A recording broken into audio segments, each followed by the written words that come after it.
love and money. What did God intend originally for money and its potential? And not only that, but how do you love your family well through money? And why was Jesus so hard on the guy who buried it, in the ground? Which, when I think about these minimum distributions, and we've been talking about that on IRAs today and QCDs, and Hans, when we left our hero, you were describing exactly what that connection is. Yeah, so a QCD is a qualified charitable distribution. And what it amounts to is if you're over 70 and a half, or your spouse is, that you can give any amount that's in your IRA up to $100,000 to the church or to missions or to any other deductible cause that you find appropriate, up to $100,000 in a year. So you can effectively take your required minimum distribution, RMD, and you can give it away and benefit the kingdom. Okay, so people say, well, that's a whole lot. Like, why would I want to give it away? I need that to live off of. Well, if you needed it so bad to live off of, you wouldn't have put off till age 70 to start taking these required minimum distributions. So I'm not going to tell you what to do with your money. I'm just going to make you aware of a way that you can give money to the church and really lower your tax bill at the same time. So that's what they are. And we wanted to talk specifically about a client that I've just worked with that's just coming into this. So this is a gentleman, John, that I met 5 years ago. He was turning 65.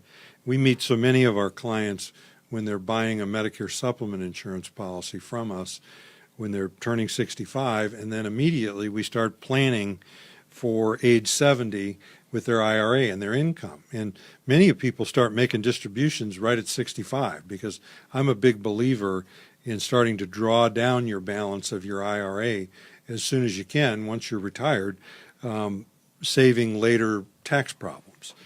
But in any case, this gentleman, John, he just reached age 70. This was 5 years ago, just reaching age 70. So he's going to turn 70 and a half this year, and he's got to make a required minimum distribution.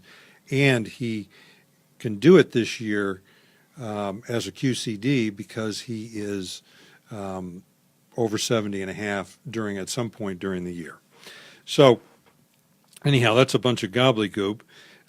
What he did is he purchased an annuity from me 5 years ago.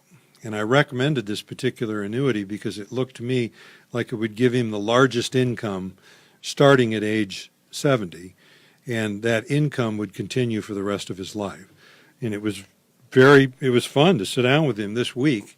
Well, hang on before we. I know there's lots of folks out there who haven't listened to our show all year, and as soon as you used the word annuity, they all went, "Whoa, what in the world?" Sure. And so, as the ignorant person in the group here, an annuity. Wow, I learned just the last show that Social Security in itself is sort of an annuity. But can you describe for our listeners that are just tuned in maybe for the first time, what in the world is an annuity? Okay, an annuity is generally from an insurance company, where you take a hunk of money and you deposit it with the insurance company. You pay a premium. Then you have an account where that money sits in the account and it grows until you start taking, well, it keeps growing after that, but it grows for the life of the policy. And then at some point in the future, or sometimes immediately, but in this case it was at some point in the future, you start taking an income. And then like Social Security, you put money in all your life, and then at age 65 and 3/4 or whatever age you finally get it, all of a sudden this starts providing an income, and that income is guaranteed for life. It doesn't matter how long you live, you're going to keep ka-chinging. And in this guy's case, the guarantee is for both he and his wife for their lifetime. Right. Okay? So carrying on, I just want to make sure everybody was on company, the same page. And it's also an IRA. So this is an IRA annuity. Okay. Oh, really? So an annuity is an acceptable receptacle. Say that on the radio. Like that. Yeah. So an annuity, you can open an annuity account, an annuity IRA, and you put IRA money in there. That's exactly what we did 5 years ago. So that $170,000 grew to where today it's $213,000 of value that's in there of cash money. And you say, well, that's not that great of a return over 5 years, and it's not, except for the fact that this thing had a guarantee from year to year to year that he could never lose money on it. And so when you start comparing it in that sense, it was between a 4 and 5% return on his basic money. Now, it also has another set of values that's calculating that's far in excess of the 213,000, and those values are not cash that you can go draw out. It's simply a number that we use to calculate a guaranteed income for life. And so he just decided to exercise that, and that guaranteed income for him, for he and his wife, $15,000 and some change per year that's guaranteed to come from the insurance company. If one of them lives to 100 or 110, that 15 grand is going to be coming in every single year till the second one of them dies. And there's a huge advantage, too, if one of them needs long-term care. Yeah, so if either one of them needs long-term care, they can only use this benefit once, the 15 grand will double for that year. It'll go to 30 grand, and it'll stay at 30 grand for up to 5 years. So in other words, if you needed long-term care, that you've got some additional money coming in to pay for that. And then if the person passes away, then the other one's still alive, it'll just go back down to the 15 grand, and then the 15 grand will keep coming in for the rest of the survivor's life. Oh, now I got another question. Yeah. You go so fast with this stuff. I'm like, huh?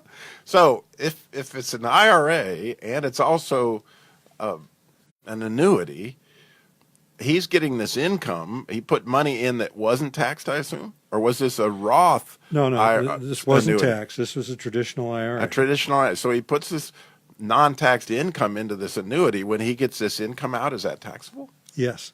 Okay. Yeah, it's taxable. It also meets, because it's a lifetime income, he's met his required minimum distributions because this was his only IRA money.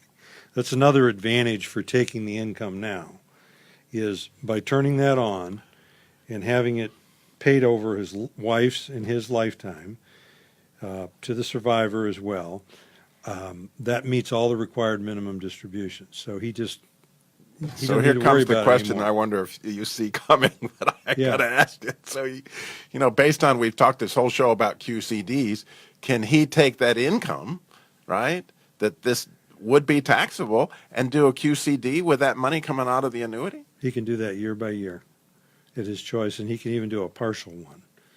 So we can have him receive half of it, which is taxable to him, and half of it go to his church.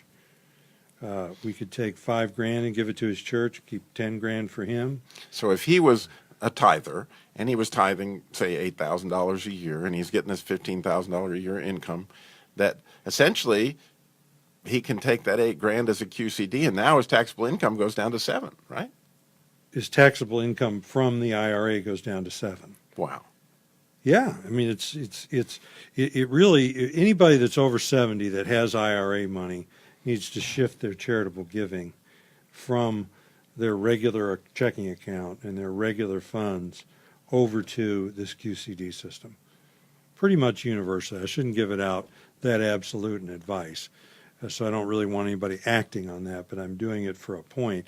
You definitely ought to take a look at this. If you're over 70 and a half, or your parents are over 70 and a half, they still have money in an IRA, they're facing required minimum distributions, and they're giving to the church or they're tithing on a regular basis. Or even if they're giving to some other charity like the Jesus Labor Love, or maybe the Harvest Food Bank, or any place like that you're giving money to. Those are all 501c3s, and they would qualify. Now, a word of caution, and we're back to the Ed Slott memo or article that we were talking about. This all you need to dot your I's and cross your T's with the IRS, and the 1099 needs to be filled out in a certain way. The money has to go directly from the IRA to the charity. So don't be trying this at home where you've just read a little step guide. Anybody that wants to talk to me about it, I'll be glad. cardinalguide.com, give you my phone number. I promise I won't try to sell you anything. I'd be glad to help people out, especially if you're giving the money to some benefit the kingdom.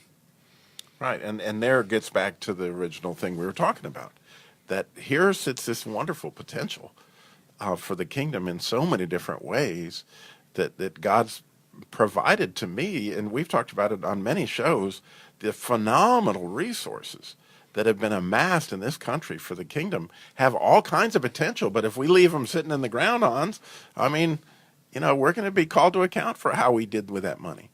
Oh, sure. And let's also add, with the annuity that he has, and he has this 15 grand guaranteed for life now, if his wife later in life, let's say he passes first, his wife lives a long life, and she really needs that money, when he's gone and she's 80, 85, 90, she's got a guarantee that even if that annuity ran out of money, that insurance company is going to be paying her that 15 grand for the rest or of if her she life. needs, and believe me, at this stage of my life, I understand what long-term care is.